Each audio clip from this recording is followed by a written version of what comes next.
बात पूछती हूँ और ये बात कई बार आप पे आरोप लगे हैं कि आपका जो मॉडल है चुनाव जीतने का वो ये है कि फ्री बिजली, फ्री पानी।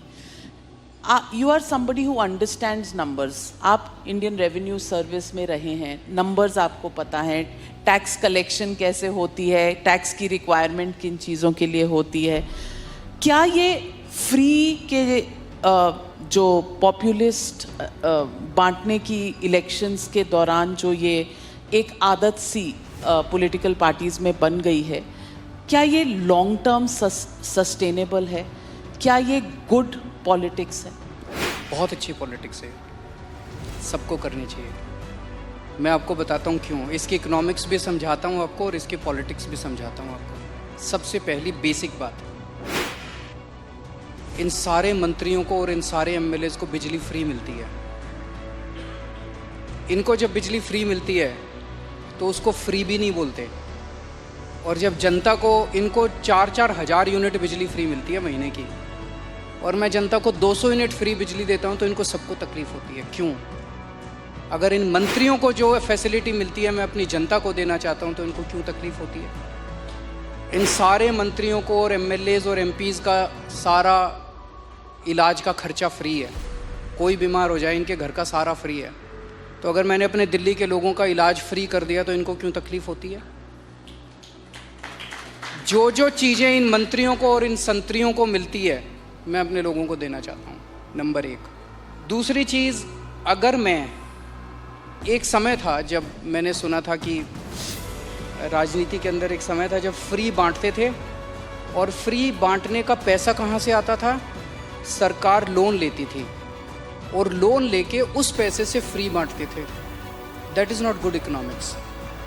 अगर मैं, आपके पास जो पैसा है उस पैसे से, उसमें आपके टैक्स नहीं बढ़ा रहा, टैक्स उतना ही है, मैं घाटे में नहीं। आज दिल्ली सरकार पूरे देश में अकेली सरकार है जो फ़ायदे में चल रही है, घाटे में नहीं चल रही। सीएजी की रिपोर्ट है 2019 की, उस रिपोर्ट में लिखा है हमारी सरकार बनने के पहले दिल्ली सरकार घाटे में चलती थी। हमारी सरकार बनने से तब से लेके आज तक दिल्ली सरकार अकेली सरकार है पूरे देश के अंदर जो फ़ायदे में चल रही है। मैं सरकार फ़ायदे में चला रहा हूँ, मैं कोई नया टैक्स नहीं लगा रहा, मैं कोई लोन नहीं ले रहा। अगर मैंने करप्शन ख़त्म करके, पैसा बचा के लोगों को अगर सुविधाएं दे दी तो क्या बुरी बात की? तो दिस इज़ गुड इकोनॉमिक्स। और तीसरी चीज़, पर ये मिरेकल होता कैसे? मैं एक छोटा सा एग्जांपल देता हूँ। जैसे ये फ्री दवाइयों वाला कैसे सिलसिला चालू हुआ, ये बड़ा इंटरेस्टिंग है। हमने एक फ्लाईओवर बनवाया, उस फ्लाईओवर की 325 करोड़ रुपए की एस्टिमेटेड कॉस्ट थी, वो शायद 200-250 करोड़ रुपए में बन गया, तो 125 करोड़ रुपए उसमें बच गए। कैबिनेट मीटिंग चल रही थी, हम लोग डिस्कस कर रहे थे, तो पता चला कि ये 125 करोड़ रुपए बच गए।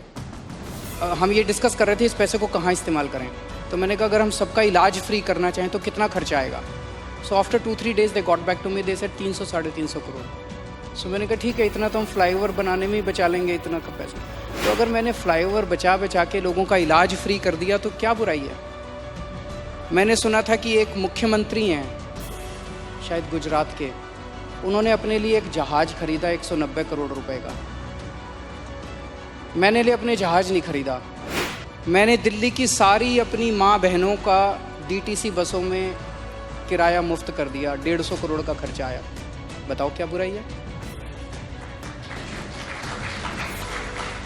So good politics and good economics, ये कर रहे हैं हम लोग। तो आपके पास ये कौन सा ऐसा फॉर्मूला है जिससे आप फ्री में भी देते हैं फिर भी आपकी सरकार जो है वो घाटे में नहीं, फ़ायदे में है? ईमानदारी, सही नियत, बस और कुछ नहीं है। मैं बहुत छोटा हूँ, मेरा एक्सपीरियंस भी बहुत छोटा है, लेकिन मेरा 5-7 साल का सरकार चलाने का एक्सपीरियंस ये कहता है कि किसी भी सरकार में पैसे की कमी नहीं है।